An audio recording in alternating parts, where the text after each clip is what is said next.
ناصر اللہ bag نے ہی ان کی پرورش کری تھی، بڑا کیا تھا، اور شادی کے بعد یہ دلی آ گئے تھے۔ یہاں کے علمی اور ادبی ماحول میں ان کا شعری ذوق پروان چڑھا۔ غالب نظم اور نثر دونوں میں یکساں قدرت رکھتے تھے۔ یکساں قدرت یعنی کہ دونوں میں ہی مہارت ان کو ایک جیسی ہی حاصل تھی، چاہے وہ نثر ہو چاہے وہ نظم ہو۔ جو بلند مرتبہ انہیں شاعری میں حاصل ہوا، وہی رتبہ انہیں نثر میں بھی ملا۔ ان کی نثر کا عمدہ نمونہ ان کے خطوط ہے، یعنی کہ جتنا ان کو نظم میں بھی ان کو توجہ ملی، اتنی ہی ان کو نثر میں ملی، اور اس کا نمونہ جو ہے، اس کا اگزامپل کیا ہے؟ خطوط ہیں ان کے، جو انہوں نے خط لکھے ہیں۔ غالب کے خطوط کے مجموعے عبد ہندی اور اردو معلیٰ کے نام سے شائع ہوئے ہیں۔ کون کون سے نام سے شائع ہوئے ہیں ان کے مجموعے جو ان کے گروپ ہیں خطوط کے؟ عبد ہندی اور اردو معلیٰ۔ انہوں نے خط کو بات چیت کی زبان سے قریب تر کر کے مراسلے کے مقابلے پر بنا دیا۔ ان کے خطوط کو پڑھ کر ایسا لگتا گویا کہ دو لوگ آپس میں بیٹھ کر گفتگو کر رہے ہیں، یعنی کہ پڑھنے والوں کو ایسا لگے گا کہ آمنے سامنے بیٹھ کر گفتگو کری جا رہی ہے، بات چیت کری جا رہی ہے۔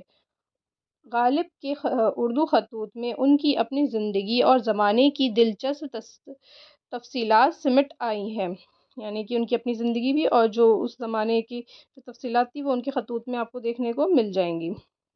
خاص طور پر 1857 کے آس پاس کا ماحول غالب کے خطوط میں جس تفصیل کے ساتھ بیان ہوا ہے، اس کے پیش نظر یہ خطوط ایک تاریخی مواد کی حیثیت رکھتے ہیں، یعنی کہ اس میں انہوں نے 1857 کا ذکر کیا ہے، اور تاریخی مواد یعنی کہ یہ آپ کا اتہاس پورا اس کے اندر بتایا گیا ہے 1857 کا۔ انہوں نے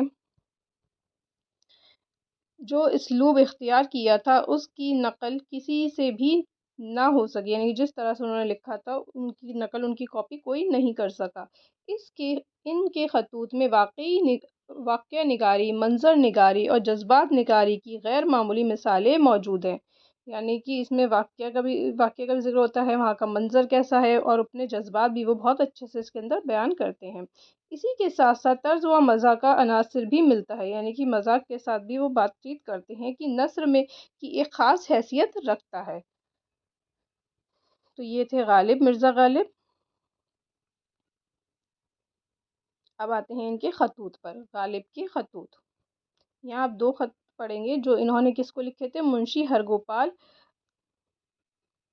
کو تفتہ کے نام لکھے تھے، منشی ہرگوپال تفتہ۔ کیوں صاحب روٹھے ہی رہو گے یا کبھی مانو گے بھی، اور اگر کسی طرح نہیں مانتے تو روٹھنے کی وجہ تو لکھو۔ میں اس تنہائی میں صرف خطوط کے بھروسے جیتا ہوں، یعنی کہ وہ اپنے دوست کو لکھے ہیں انہوں نے خط، جن کا نام ہے منشی ہرگوپال نکتا۔ تو ان سے کیا کہہ رہے ہیں کہ روٹھے ہی رہو گے یا کبھی مانو گے بھی، یا اپنی طرف سے توجہ بھی دو گے، اپنی طرف سے کچھ لکھو گے، اپنی بات بتاؤ گے، اپنی خیریت دو گے۔ میں اس تنہائی میں صرف خطوط کے بھروسے ہوں، خطوط یعنی کہ خط کے بھروسے ہوں، خطوط خط کی جمع ہے، تمہارے ہی خط کے بھروسے ہوں، تمہارا خط آئے گا تو میں پڑھوں گا، مجھے تمہارے بارے میں پتہ چلے گا۔ یعنی جس کا خط آیا میں نے جانا کہ وہ شخص تشریف لایا، یعنی کہ جب بھی کسی کا خط آتا ہے تو مجھے ایسا لگتا ہے جیسے وہ صرف خط نہیں آیا، وہ خود آیا ہے میرے پاس۔ خدا کا احسان ہے کہ کوئی ایسا دن نہیں ہوتا جو اطراف اور جوانب سے دو چار خط نہیں آ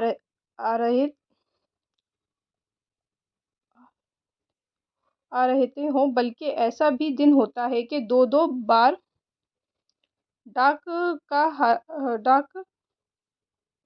کا کارہا خط لاتا ہے، یعنی کہ کبھی کبھی ایسا کیا ہوتا ہے؟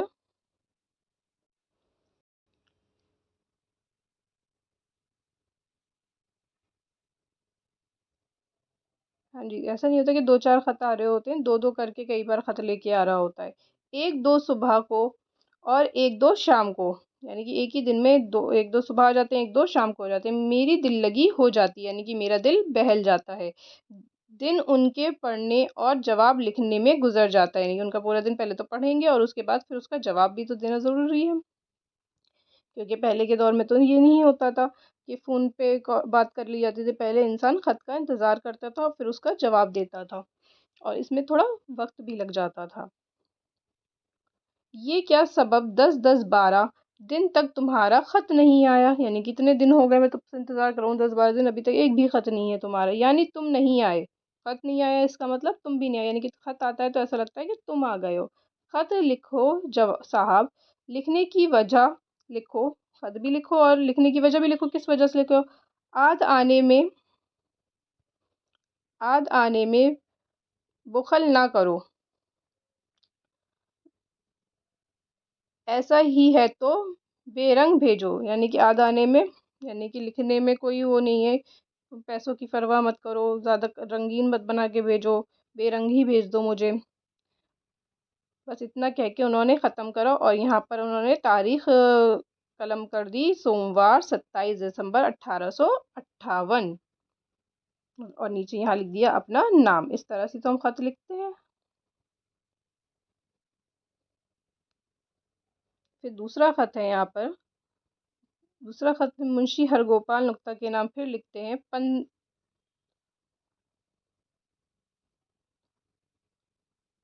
ہاں جی، اس کے بعد یہ لکھتے ہیں بندہ پرور، تم کو پہلے یہ لکھا جاتا ہے کہ میرے دوست قدیم، میرے مکروم حسین صاحب کی خدمت میں میرا سلام۔ تو وہ کس کو لکھ رہے ہیں؟ اپنے دوست کو کہہ رہے ہیں کہ جو میرے قدیم دوست ہیں، میرے حسین دوست ہیں، بہت زیادہ، ان کو میری خدمت میں میرا سلام اپنا پیش کرتا ہوں جناب کو۔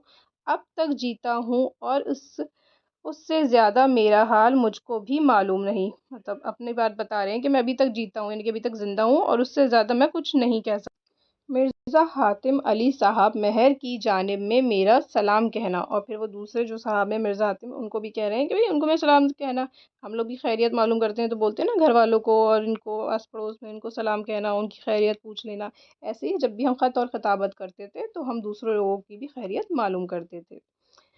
تمہارے پہلے خط کا جواب بھیج چکا تھا کہ اس کے 2 دن یا 3 دن کے بعد دوسرا خط پہنچا، مطلب میں نے تمہارا جو پہلا خط آیا تھا اس کا جواب دے دیا تھا، پھر 2-3 دن بعد تمہارا پھر خط آیا، اس کا جواب وہ میرے پاس پہنچ گیا۔ سنو صاحب، جس شخص کو جس شغل کا ذوق ہوا اور وہ اس میں بے تکلیف عمر بسر کرے، اس کا نام عیش ہے، یعنی کہ کیا کہہ رہے ہیں وہ؟ سنو صاحب، جس شخص کو جس شغل کا شوق ہوا، جس چیز کا بھی شوق ہوا، اس میں بے تکلف ہے، تو اس کو کیا ہے؟ اس کا نام کیا ہے؟ عیش، یعنی کہ وہ جو کام کر رہا ہے وہ اس میں اس کو مزہ آ رہا ہے، اس کا ہی نام کیسے کہتے ہیں؟ عیش کہتے ہیں، یعنی کہ مزہ کرنا کہتے ہیں۔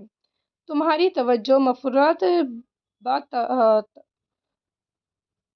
طرف عشر و سخن کے تمہاری شرفات نفس اور حسن طبع کی دلیل ہے۔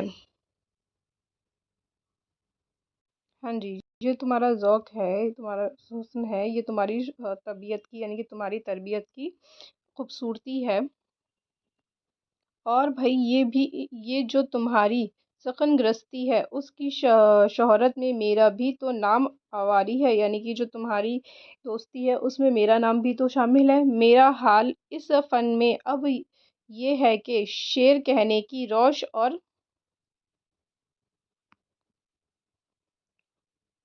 اور اگلے کہے ہوئے اشعار سب بھول گیا، یعنی کہ اب میرا فن اس طرح ہے جو میں شعر کہوں اس طرف بھی، اور جو میں پہلے کہہ چکا ہوں وہ بھی شعر میں اب کیا ہو گیا ہوں؟ بھول گیا ہوں، میری حالت اب تھوڑی ٹھیک نہیں ہے اس طرح کہ میں اپنے شعر بھی یاد نہیں رکھ پاؤں، مگر ہاں اپنے ہندی کلام میں سے 1.5 شعر، یعنی ایک مقطع اور ایک مصرع یاد رہ گیا، یعنی کہ ہندی میں بھی جو میرے ہندی کے شعر ہیں اس میں سے بس مجھے 1.5 شعر یاد رہ گیا، یعنی کہ صرف جو مقطع ہے وہی شعر مجھے یاد رہ گیا ہے۔ مقطع کیا ہوتا ہے بیٹا؟ مقطع وہ شعر ہوتا ہے جس میں شاعر اپنا تخلص بیان کرتا ہے، اپنے بارے میں بتاتا ہے، اسے مقطع کا شعر کہتے ہیں۔ جیسے کہ کعبے کس منہ سے جاؤ گے غالب، شرم تم کو مگر نہیں آتی، اس شعر میں غالب نے اپنا تخلص بیان کرا ہے، تو اس شعر کو مقطع کا شعر کہیں گے۔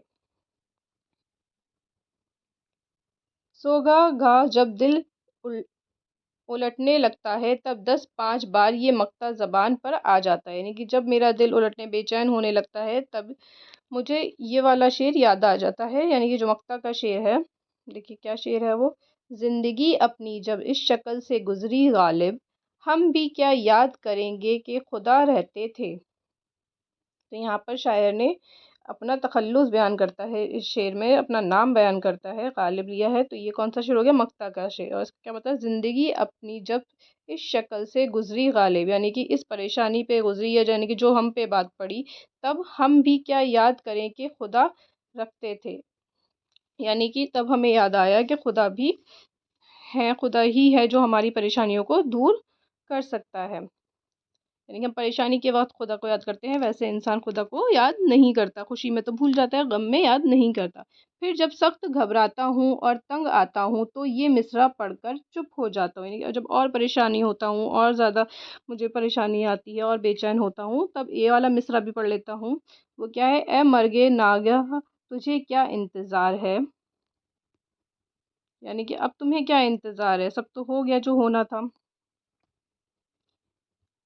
یہ کوئی نہ سمجھے کہ میں اپنی بے رونقی اور تباہی کے غم میں مرتا ہوں، یعنی کہ اس کا مطلب یہ نہیں ہے کہ میں اپنی اس جو بیکار سی زندگی ہے اور بے رونقی زندگی ہے اس کے غم میں مر رہا ہوں، اس کی پریشانی میں ہوں، ایسا نہیں ہے۔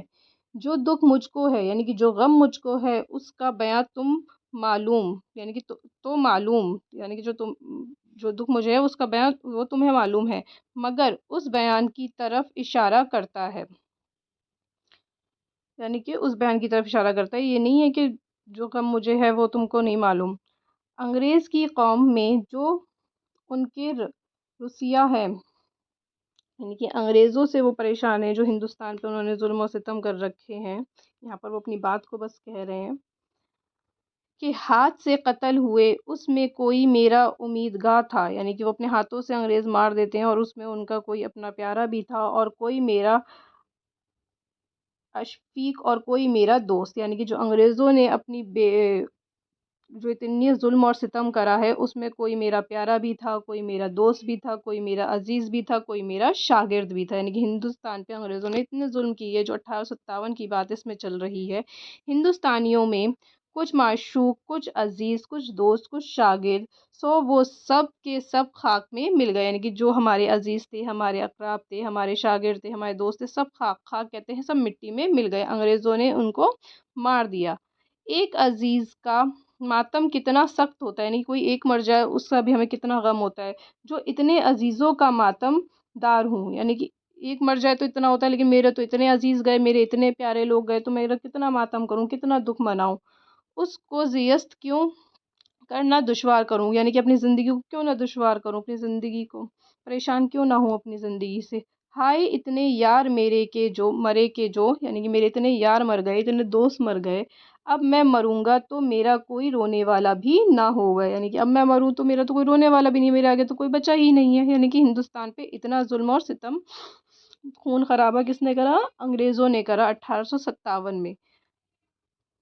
ان للہ و انا الیہ راجعون، یہاں پر انہوں نے دعا پڑھ کے اپنی بات کو ختم کرا کہ اتنے لوگوں نے اپنی جان کو گنوا دیا، اور یہاں پر انہوں نے تاریخ قلم کری ہے جولائی 1858، یعنی کہ جون بھی ہے، جولائی بھی ہے، اور یہاں پر غالب اپنا نام تحریر کرا ہے۔